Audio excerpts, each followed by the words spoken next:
నమస్తే అండి, నేను మీ దివ్యక్కను. ముందుగా ఛానల్ని సబ్స్క్రైబ్ చేసుకుని వీడియో చూడండి. ఇది ఏంటా అని చూస్తున్నారా? రెండే 2 గరిటెలు ఇడ్లీ పిండి మిగిలిపోయిందండి. ఇప్పుడు ఈ పిండిని బజ్జీ పిండిగా మార్చి బజ్జీలు వేయడానికని ప్రిపేర్ చేసుకుంటున్నాను అనమాట. ఏం లేదండి, ఈ కొంచెం ఇడ్లీ పిండిలోనే ఒక 100 గ్రామ్స్ మైదా పిండి కనుక ఇంట్లో ఉందంటే ఆ మైదా పిండిని వేసి ఈ పిండితో బజ్జీలు ఎలా వేయాలి, ఇంకా ఈ పిండిలో ఏమేమి వేసి కలుపుకోవాలన్నది ఇప్పుడు చూద్దాము.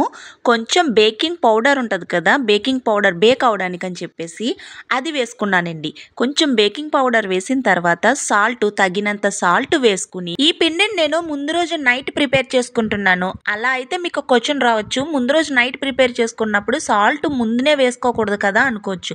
కానీ ముందు వేసేసుకోవచ్చండి, ఏం పర్వాలేదు. తర్వాత కొంచెం జీలకర్ర వేసుకుని, జీలకర్ర అనేది ఆప్షనల్ అండి, మీకు నచ్చితే వేసుకోవచ్చు, లేకపోతే వేసుకునే అవసరం లేదు. నేనైతే ఒక 10 రూపీస్ పెరుగు ప్యాకెట్ ఒకటి తీసుకున్నాను. ఈ పెరుగు మొత్తాన్ని కూడా వేసేసానండి. ఎందుకంటే ఇక్కడ మనకి పిండి పులియాలన్నా, బజ్జీలు పర్ఫెక్ట్గా రావాలన్నా, మంచి టేస్ట్ రావాలన్నా కూడా పెరుగు మస్ట్ ఇంపార్టెంట్ అనమాట. ఈ మొత్తాన్ని కూడా బాగా మిక్స్ చేసుకోవాలి. చాలా అంటే చాలా బాగా మెత్తగా ఉండలు కట్టేస్తుంది కదా మైదా పిండి, అది కట్టకుండా బాగా మిక్స్ చేసుకోవాలి.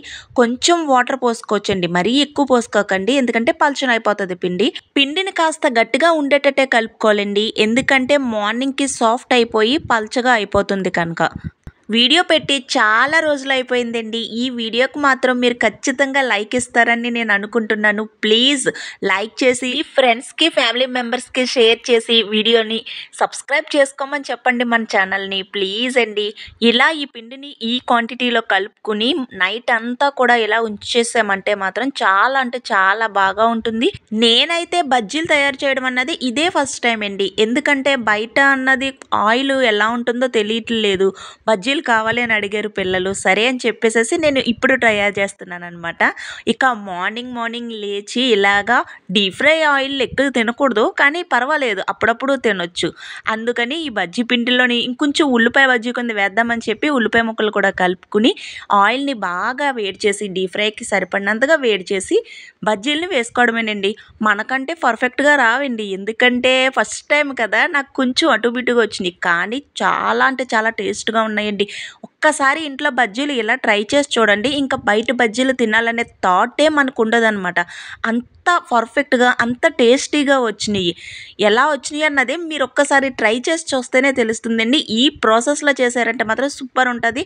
మీ ఇంట్లో ఇడ్లీ వేసుకున్నప్పుడు ఎప్పుడైనా సరే ఇడ్లీ పిండి ఉండిపోయి మైదా పిండి ఇంట్లో ఉన్నదంటే మాత్రం కంపల్సరీ ఒకసారి బజ్జీలని ట్రై చేసి చూడండి.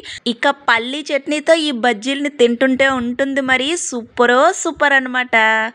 Love you all.